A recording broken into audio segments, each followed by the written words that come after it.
نماز میں ٹوپی پہننا یہ صرف مستحب ہے. اگر کوئی بغیر ٹوپی کے بھی نماز پڑھتا ہے تو نماز ہو جائے گی، کوئی حرج نہیں. لیکن جیسے نماز پڑھتے پر میں نے بھی کئی بار دیکھا کہ کسی کی ٹوپی گر گئی تو لوگ کیا کرتے ہیں کہ ٹوپی اٹھا کے اس کے سر پہ مڑنا شروع کر دیتی. یہ طریقہ غلط ہے بالکل. آپ اس کی نماز خراب کر رہے ہیں، آپ گناہ گار ہو رہے ہیں. کیونکہ ایسا نہیں ہے کہ سر اگر کھل گیا تو نماز نہیں ہوگی. ٹوپی گر گئی، گر جانے دو. ہاں اس شخص کو خود چاہیے کہ وہ ٹوپی اتنی چھوٹی نہ رکھے یہود و نصارہ کی طرح کہ صاحب سر کے اوپر چاند پہ ٹوپی رکھ لی، جیسے ہی رکوع میں گئے پٹ سے ٹوپی گر گئی. سر ڈھک کے نماز پڑھنا یہ سرکار علیہ السلام کی سنت ہے، اچھا ہے، مستحب ہے، لیکن یہ فرض و واجب میں نہیں آتا کہ اس کے بغیر نماز نہ ہو. اگر کسی کی نماز میں ٹوپی گر جائے تو کسی اور کو یہ اجازت نہیں قطعاً بھی کہ وہ اس کی ٹوپی اٹھا کر کے اس کے سر پہ لگائے.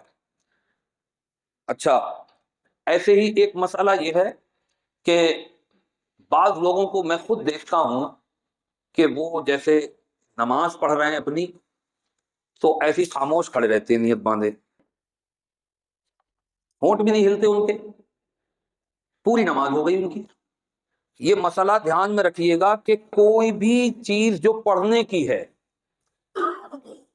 پڑھنے کا مطلب یہ ہے کہ آپ کی زبان چلنا چاہیے، آپ کا دماغ نہیں.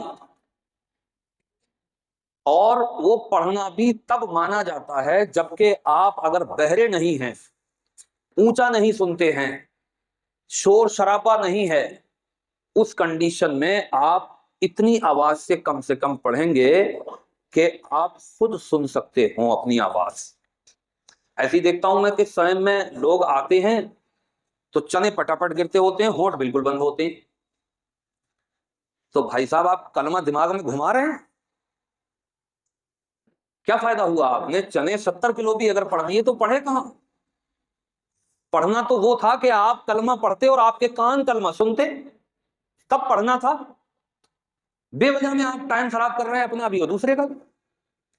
یہ چیز آپ ذہن میں رکھیے گا کہ آپ نماز میں قرات کریں یا رکوع میں تسبیح پڑھیں یا آپ سجدے میں تسبیح پڑھیں یا تحیات بیٹھ کے پڑھیں، جو کچھ بھی آپ پڑھیں گے اس کا پڑھنا تبھی مانا جائے گا کہ کم سے کم اتنی آواز سے آپ پڑھیں گے کہ خود آپ اس آواز کو سن سکتے ہو، جبکہ کوئی عارضہ لاحق نہ ہو. جیسے میں نے بتایا کہ اونچا نہ سنتا ہو آدمی.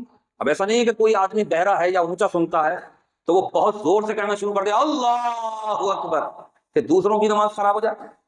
سمجھ رہے ہیں؟ یہ چیز بھی آپ ذہن میں رکھیں کہ پڑھنا وہی ہے جسے آپ بلا عذر کے اپنے کانوں سے سن سکتے ہیں.